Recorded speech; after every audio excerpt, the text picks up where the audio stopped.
Mr. Speaker, sir. Mr. Speaker, sir, pursuant to Standing Order 88, I move that the Registration of Sex Offenders Bill 2018, Bill number 34 of 2018, be read a third time and do pass. Thank you, sir. Is there a seconder? Mr. Speaker, sir, but the motion. I now call upon the Attorney General and Minister for Economy, Civil Service, Communications, Housing and Community Development to speak on his motion. You have the floor, sir.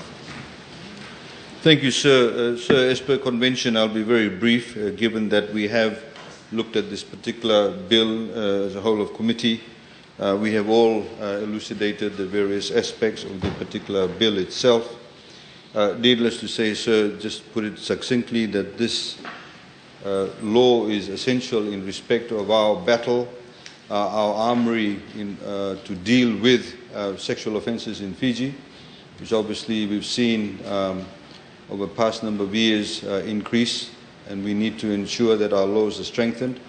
This is one of those ways in which we can do so, to ensure that there is a very real deterrence mechanism put in place to ensure that those who wish to intend to offend under these types of, or carry out these kinds of offences, in fact have to think about it more than once. It is also not just the responsibility of the law itself, it is incumbent upon everybody in this Parliament and outside this Parliament to ensure that we instill those values in our society. We essentially, as has been called out by our Prime Minister, we have many patriarchal notions in society, the power dynamics between males and females, the power relations between males and females, our view of sex, our view of how we view the other gender, and our view of how we actually view and value our children, I think is critically important in all of this. And it is a whole of society, whole of country effort to ensure that we rid ourselves of any systemic sexual offence culture that we actually have in place. And this is part of this armory. And as has been discussed, that we need to also ensure that we as Parliament are able to ensure that these laws are enforced, these laws are implemented. We actually talk about it to the people in our community. And as has been highlighted, because it's a new law, we can, of course, in a few years' time, come back to Parliament if there's a need to tighten it, to strengthen it, to improve it. We can carry out any amendments that are required to this particular law. But I think that I believe that this law will be welcomed by many who want to ensure that we have a safe society for our children and our women in particular. Thank you, sir. I thank the Attorney General, honourable members. Anyone wishing to take the floor regarding the bill? Honourable Leader of the Opposition, you have the floor. Just to make another short contribution on the bill that is now before us. And I only wish to reiterate, sir, that the learned Attorney General has been kind of asking and pointing fingers at us as to where do we stand in as far as this particular bill is concerned.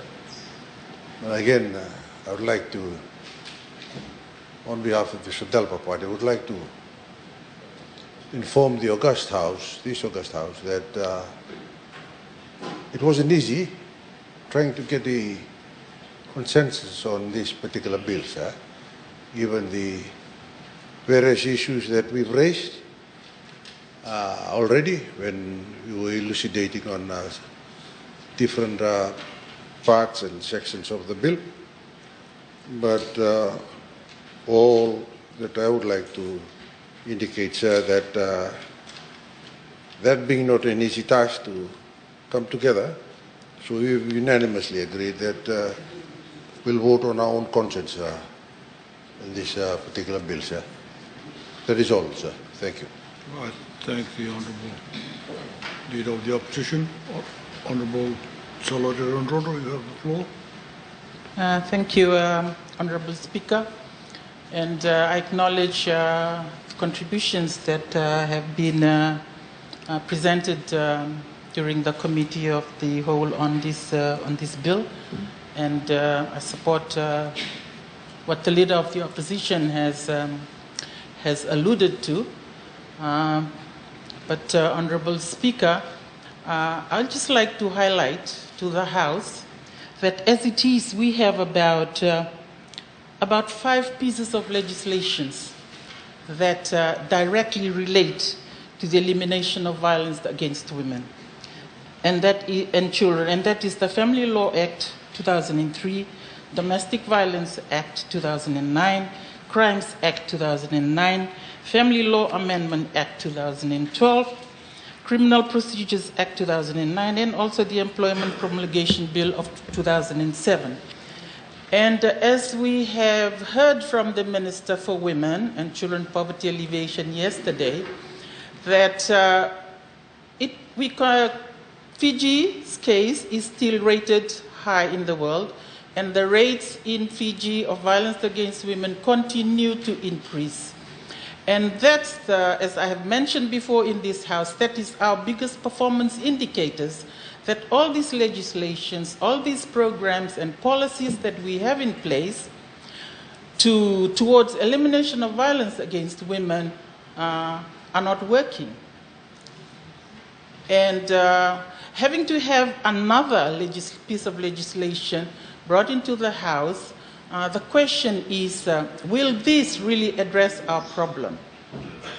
Yesterday, I had asked the question to the Minister for Women on the monitoring and evaluation mechanism in place that would contribute to monitoring. Honorable Member, I think I just want to remind you that at this stage of the bill's procession, it's the comments at this time are only whether the bill should pass.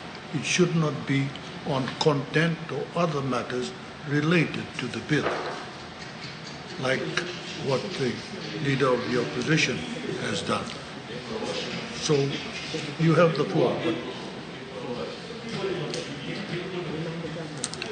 Honorable Speaker, as we have said, that we are against sex offenders, but I highlighted those to express our reservations in maybe certain parts of the bill, Honorable Speaker, and particularly on the importance of monitoring and evaluation mechanism, again, with this new piece of legislation coming to the House.